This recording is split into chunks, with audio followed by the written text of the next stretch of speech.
Good afternoon. আজকে দুপুরবেলা রান্না বসিয়েছি। এদিকে এগুলো হচ্ছে জোড়া কুসুমের ডিম, আর এগুলো হচ্ছে তিনটে নর্মাল ডিম। জোড়া কুসুমের ডিম দিয়েছি তিনটে, আর নর্মাল যেটা ডিম সেটা হচ্ছে তিনটে।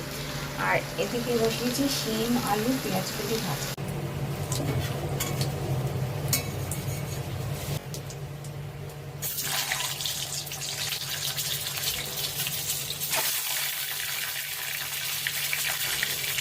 জোড়া কুসুমের ডিমগুলো দেখুন একটু বড়ো, দেখতেও বেশ ভালো লাগে না? একটু বড়ো বড়ো দুটো কুসুম, খেতে তো ভালো লাগেই, বেশি ভালো করে খেতে খেয়ে না যায়।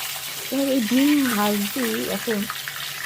একটা পুরোনো কথা মনে পড়ে গেল, যখন আমার নতুন বিয়ে হয়, মানে আমরা নিজেরা পছন্দ করে নিজেরাই বিয়ে করেছি গার্জেনের অমতে।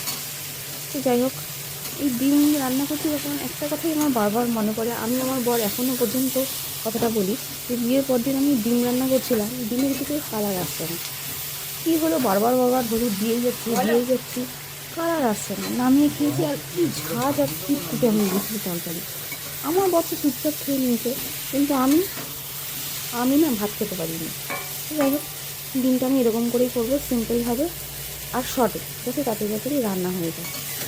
আর গ্যাস ট্যাসগুলো মুছে আমি একটু আজকে করবো পিঠে, তার জন্য নারকেল কুড়িয়ে দিয়েছে আমার বড়ই, কুড়িয়ে দিয়েছে। আমি নারকেল করাতে পারি না, আর 20 বছর 21 বছর হয়ে গেছে নারকেল কোরানোর ডিজাইনই যাই না। আমি যখনই ট্রাই করতে গেছি আমার হাতটা কেটে গেছে।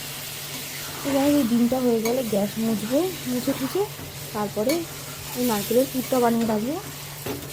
মেয়ে স্কুল থেকে আসলে তারপরে, কারণ ওই যে কুলি পিঠে হোক, যে কুলি পিঠে, ওটার মানে যেটা মোড়াটা খুব সুন্দর করে। মানে আমিও পারি, কিন্তু আমার মনে হয় আমার মেয়ে বয়স অনুযায়ী, ক্লাস 9-এ পড়ে আমার মেয়ে, সেও খুব ভালোই পারে।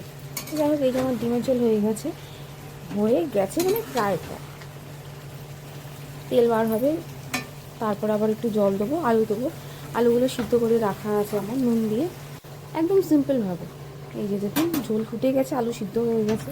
আমি ডিমের ঝোল বসিয়ে আমি অনেকগুলো বাসন ছিল, সেগুলো মেজেছি। তো এটা হয়ে গেলেই গ্যাস ট্যাস মুছে বসাবো। পুরো কমপ্লিট আমার। আর ওই পেঁয়াজগুলো শিমতে ভেজেছিলাম, আজকে দুপুরবেলা খাওয়া হচ্ছে এটাই। হয়ে গেছে আমার ডিমের ঝোল।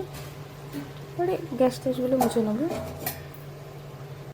দেখে যা চিটে ছিল, গ্যাস ট্যাস আমার পুরো মোছা।